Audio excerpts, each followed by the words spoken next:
मणिपुर में रोज हिंदुओं की हत्या हो रही है, लेकिन 500 साल पहले मणिपुर में 100% हिंदू रहते थे।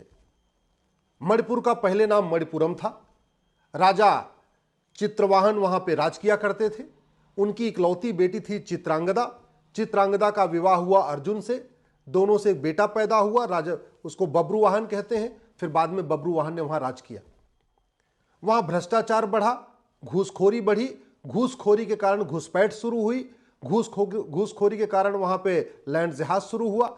घुसपैठियों ने आके वहां पे ड्रग का कारोबार शुरू किया। तो धीरे धीरे भ्रष्टाचार के कारण वहां पे घुसपैठ शुरू हो गई, धर्मांतरण शुरू हो गया, लैंड जिहाद शुरू हो गया, लब जिहाद शुरू हो गया, ड्रग स्मगलिंग का कारोबार शुरू हुआ, ह्यूमन ट्रैफिकिंग का कारोबार शुरू हुआ। और आज की डेट में वहां पे जो कन्वर्टेड हिंदू हैं वो हिंदुओं को मार मार के भगा रहे। आज वहां पे जो हिंदू हैं मणिपुर के, उनको पलायन करना पड़ रहा है। आज घुसपैठ, धर्मांतरण, जनसंख्या विस्फोट के कारण मणिपुर के हर जिले की डेमोग्राफी बदल चुकी है।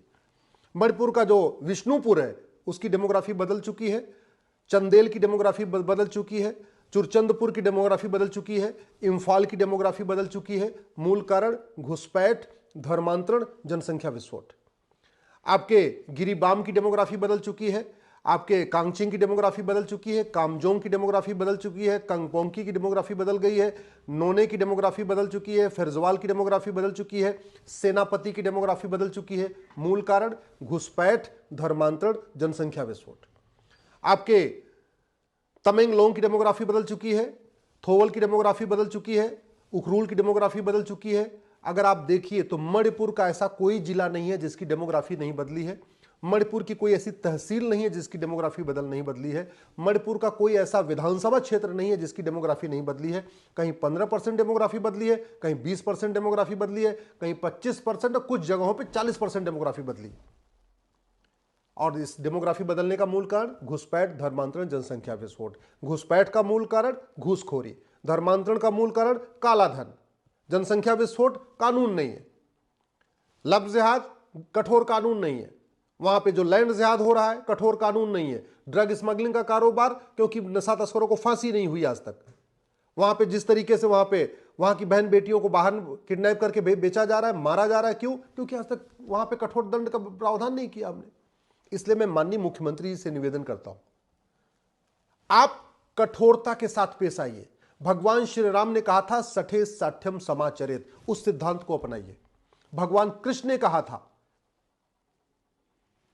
भगवान राम ने कहा था भय बिन होय न प्रीत, और भगवान कृष्ण ने कहा था सठे साठ्यम समाचरित। लोहा ही लोहे को काटता है। जब तक वहां घुसपैठियों को आप नहीं भगाएंगे तब तक मणिपुर में शांति नहीं आएगी। और भगाने का एक ही तरीका है, भय पैदा करना। भय कैसे पैदा होगा? घुसपैठ और धर्मांतरण हमारी राष्ट्र की सुरक्षा के लिए खतरा है, और जो राष्ट्र की सुरक्षा के लिए खतरा है उससे निपटने के लिए कानून है एनएसए। आप एनएसए लगाना शुरू करिए घुसपैठियों पे, मिशनरियों पे, जिहादियों पे। जो हमारी देश की एकता अखंडता के लिए खतरा, उससे निपटने के लिए कानून है यूएपीए। आप मणिपुर के घुसपैठियों पे, मणिपुर के जो है जिहादियों पे, मणिपुर में जो आतंकवादियों पे यूएपीए लगाना शुरू करिए।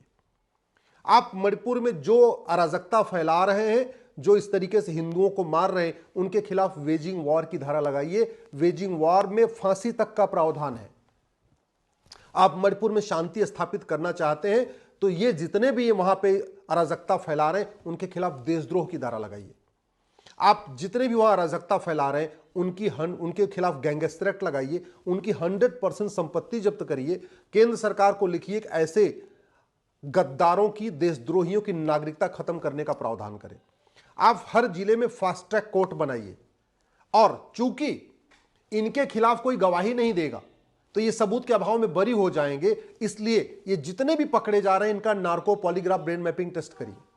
मैं केंद्र सरकार से भी निवेदन करता हूं, अलगाववादियों के, माओवादियों के, नक्सलियों के, जिहादियों के, आतंकवादियों के खिलाफ कोई गवाही नहीं देता और बाद में सबूत के अभाव में बरी हो जाते हैं। और फिर पूरी दुनिया में बदनामी होती है कि देखो सरकार ने 20 साल जेल में रखा है तो सबूत के अभाव में बरी हो गए। उससे पूरी दुनिया में बदनामी होती है और वो बरी इसलिए होते हैं इनके खिलाफ कोई डर के मारे गवाही नहीं देता। इसलिए मैं केंद्र सरकार से निवेदन करता हूं, तत्काल जो अपना भारतीय एविडेंस कोड बनाया आपने, साक्ष्य संहिता बनाइए, इसमें narco polygraph brain mapping test अनिवार्य करिए। आप सारे डीजीपीज को कहिए कि narco polygraph brain mapping mandatory करें, क्योंकि ऐसे खतरनाक लोगों के खिलाफ कोई गवाही नहीं देता। जो गैंगस्टर होते हैं, जो माफिया होते हैं, जो ड्रग स्मगलर होते हैं, जो मानव तस्करी करते हैं, जो आतंकवादी होते हैं, जो अलगाववादी होते हैं, जो जिहादी होते हैं, जो मिशनरी होते हैं, इनके खिलाफ डर के मारे कोई गवाही देता ही नहीं है। और जब देता नहीं है तो इनको सजा नहीं होती, और जब सजा नहीं होती तो ये कारोबार चलता रहता है।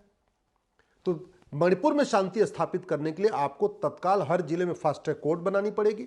जो वहां अराजकता फैला रहे हैं उनके लिए, उनके खिलाफ 5 धारा लगानी पड़ेगी, एनएसए लगाना पड़ेगा, यूएपीए लगाना पड़ेगा, वेजिंग वॉर लगाना पड़ेगा, गैंगस्टर एक्ट लगाना पड़ेगा और देशद्रोह की धारा लगानी पड़ेगी।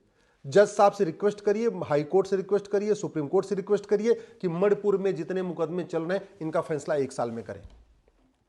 जब इनको सजा होनी शुरू होगी तब भय पैदा होगा। क्योंकि मणिपुर में कितने दिनों से अराजकता फैली हुई है, वहां नशा तस्कर बेखौफ अपना काम कर रहे हैं, वहां जो घुसपैठिए बेखौफ वहां अपना काम कर रहे हैं, वहां जो कन्वर्टेड हिंदू हैं लगातार हिंदुओं को मार रहे हैं और उनको सजा नहीं हो रही है, इसलिए उनका मनोबल बहुत बढ़ा हुआ है। वैसे मैं पहले कई बार कह चुका हूं, सारा का सारा जो कारोबार चलता है ये कैश में चलता है। अगर हमने 100 रुपए से बड़ी नोट बंद कर दिया होता तो पूरे देश में शांति आ गई होती। अगर हमने प्रॉपर्टी को आधार से लिंक कर दिया होता तो अब तक शांति आ गई होती। लेकिन चलिए कोई बात नहीं, मैं मणिपुर के मुख्यमंत्री से निवेदन कर रहा हूं, आप राष्ट्रीय स्तर पर भले नहीं हो रहा है, आप कानून बनाइए कि हम मणिपुर में प्रॉपर्टी को आधार से लिंक करेंगे। फिर पता चलेगा ये जो कुकी हैं, ये जो अलगाववादी हैं, जो आतंकवादी हैं, ये कितने बड़े बड़े गाड़ियों के मालिक हैं, इनके पास कितना धन है, कितना पैसा है, तब पता चलेगा। आप मणिपुर में अपनी पावर का उपयोग करिए और बोलिए मणिपुर में अब 2000 रुपए से महंगे सामान का कैश लेन देन बंद होगा। आप केवल कैश लेन देन की रोक लगा दीजिए। ये जितना कमा के बैठे हैं ना, करोड़ों अरबों, इनका बेकार हो जाएगा। ये सारा भाई कैश में ये बड़े बड़े हथियार खरीदते हैं, कैश में इनको सारी फंडिंग आ रही है, इनको कई बार हवाला के जरिए फंडिंग आ रही है, कई बार एफसीआरए के जरिए फंडिंग आ रही है, इनके एनजीओ से बहुत बड़ी मात्रा में फंडिंग आ रही है, विदेशों से फंडिंग आ रही है। अब वो फंडिंग आ रही है, वो खर्च कर रहे हैं और खर्च किस पे कर रहे हैं? अलगाववाद को बढ़ाने पे खर्च कर रहे हैं। अगर हमने कैश लेन देन की लिमिट ही रोक दिया, अगर हमने 100 रुपए से बड़ी नोट बंद कर दिया, आप मणिपुर में बंद करके एक बार देख लीजिए। आप मणिपुर में केवल एक काम करिए कि 100 रुपए से बड़ी नोट अब मणिपुर में नहीं चलेगी, बाहर आप चलाइए। 2000 रुपए से महंगे सामान का कैश लेन देन मणिपुर में नहीं होगा। मैं गारंटी के साथ कहता हूं, ये सारे के सारे सरेंडर कर देंगे। आप एक बार फांसी देना शुरू करिए, ये सारे के सारे सरेंडर कर देंगे। फांसी लेकिन कोर्ट देगी, और कोर्ट तभी देगी जब इनके खिलाफ सबूत होगा। कोई गवाही देगा नहीं, इसलिए आपके लिए narco polygraph brain mapping test करना जरूरी है। और अगर हमने नहीं किया तो जैसे कश्मीर में हिंदू खत्म हो गए, लक्षद्वीप में हिंदू खत्म हो गए, आपके नागालैंड में हिंदू खत्म हो चुके हैं, मेघालय में हिंदू खत्म हो चुके हैं, मिजोरम में हिंदू खत्म हो चुके हैं, 15 से 20 साल के अंदर मणिपुर से भी हिंदू खत्म हो जाएंगे अगर हमने तत्काल काम ये नहीं किया। मैं कई बार कह चुका हूं, अगर बीमारी ठीक नहीं हो रही है तो दवा का डोज बढ़ा देना चाहिए।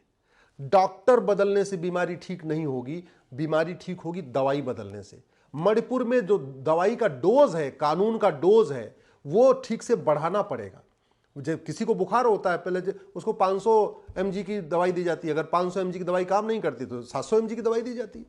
अगर 2 टैबलेट काम नहीं करती तो 3 टैबलेट दी जाती है। मरने के लिए थोड़ी छोड़ा जाता है। तो मणिपुर में जो 100% हिंदुओं का स्थान है, जहां आज भी भगवान शंकर का मंदिर, हनुमान जी का मंदिर, आज भी वहां पे गणेश जी का मंदिर, आज भी वहां पे हमारे देवी देवताओं का स्थान है, जो आज भी 100%, कुछ साल पहले तक 100% वहां हिंदू हुआ करते थे। स्थिति आज ये हो गई कि कन्वर्टेड हिंदू आके हिंदुओं को मार रहे हैं।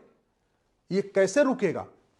सठे साठम समाचरित, भय बिन होय न प्रीत, लोहा लोहे को काटता है। आप कानून का उपयोग करिए, इन मक्कारों, गद्दारों, देशद्रोहियों पे एनएसए लगाइए, यूएपीए लगाइए, वेजिंग वॉर लगाइए, देशद्रोह लगाइए, गैंगस्टर एक्ट लगाइए। ये जितने अराजकता फैला रहे हैं, इनकी 100% नागरिक, इनकी संपत्ति जब्त करिए, इनकी नागरिकता खत्म करिए, इनको फांसी देना शुरू करिए, शांति आ जाएगी। और नहीं तो इनका मनोबल नहीं टूटेगा। जब तक मनोबल नहीं टूटेगा तब तक मणिपुर में शांति नहीं आएगी।